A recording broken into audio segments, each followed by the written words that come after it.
তা হচ্ছে যে এক্ষেত্রে যদি পদক্ষেপ করতেই হয় তাহলে 2/3 সমর্থন বা 2/3 ব্লক হিসেবে নিয়ে তবেই যেতে হবে। আর এক্ষেত্রে যদি তারা সরাসরিভাবে বিজেপিতে যোগ দেন তাহলে কোনো রকম কোনো অসুবিধা নেই, কিন্তু যদি তারা অভিষেক বন্দ্যোপাধ্যায়কে, বিশেষত লোকসভার সাংসদরা যদি অভিষেক বন্দ্যোপাধ্যায়কে নেতা হিসেবে না মানেন এবং অন্য কোনো সাংসদের নাম তারা লোকসভার দলনেতা হিসেবে প্রস্তাব করেন, তাহলে যে সমস্যা এক্ষেত্রে তৈরি হবে যে লোকসভার দলনেতা কে হবেন তা শুধুমাত্র স্পিকারকে ইনফর্ম করতে হয়, কিন্তু চূড়ান্ত সিদ্ধান্ত নেন বরাবরই দলনেত্রী বা দলের যিনি শীর্ষ নেতৃত্বের পদে রয়েছেন তিনি। স্বাভাবিকভাবেই আইনি সংঘাতের জায়গায় যে বিষয়টি পৌঁছবে তা একদম স্পষ্ট। তবে যে খবর আমরা পাচ্ছি যে এক্ষেত্রে কৌশলী পদক্ষেপ করছেন তারা। অপরদিক থেকে মমতা শিবিরের দাবি যে অন্তত 13 জন সাংসদ মমতা বন্দ্যোপাধ্যায়কে কমিট করেছেন যে তারা তার সঙ্গে রয়েছেন। এর পাশাপাশি লোকসভার যারা মুসলিম সাংসদ আছেন যেমন আবিউ তাহের, খলিলুর রহমান, সাজদা আহমেদ, তারা এখনই বিক্ষুব্ধদের সঙ্গে যাচ্ছেন না।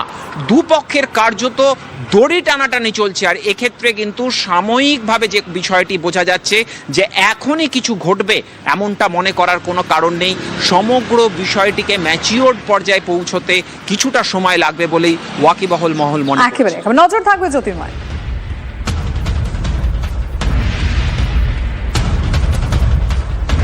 বিধানসভা ভোটে তৃণমূলের ভরাডুবির পর দলের লোকজনকে নিশানা করে ঠিক কি বলেছিলেন কাকুলি শুনবো।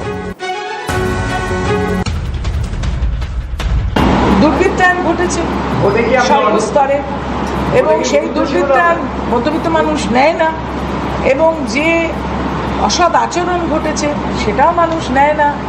একটা অহমিকা হয়ে গিয়েছিল, সেই অহমিকাটাও মানুষ নেয় না।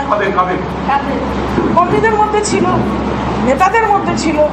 আমি তো কারোর নাম করে বলতে চাইছি না, আমি বলছি যে যে ধরনের একটা ভাব এসে গেছিল যে দল ক্ষমতায় আছে মানে আমি যা খুশি করতে পারি, কিন্তু গণতন্ত্রে যা খুশি করতে পারেন না। সংবিধান আছে, সংবিধান মেনে চলতে হবে, মানুষ সেটাই বুঝিয়ে দিয়েছে। পৌরসভাগুলোতে যেভাবে অনৈতিকভাবে দুর্নীতি নিয়োগ হয়েছে সেগুলো তো অদ্ভুতভাবে গত 3-4 বছরে আমরা কিছু জানতে পেরেছি। ভেতর ভেতরে কী হয়েছে তো কিছু জানতে পারিনি। ভেতর ভেতরে এরা যে করেছে সেটা তো আমরা কিছু উপর থেকে বুঝতে পারিনি, অন্তত আমি বুঝতে পারিনি।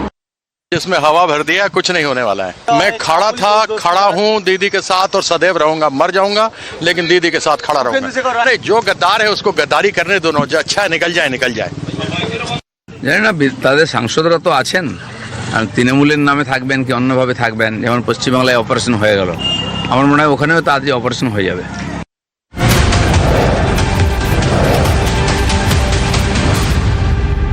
দেখুন দিল্লিতে আজকে একাধিক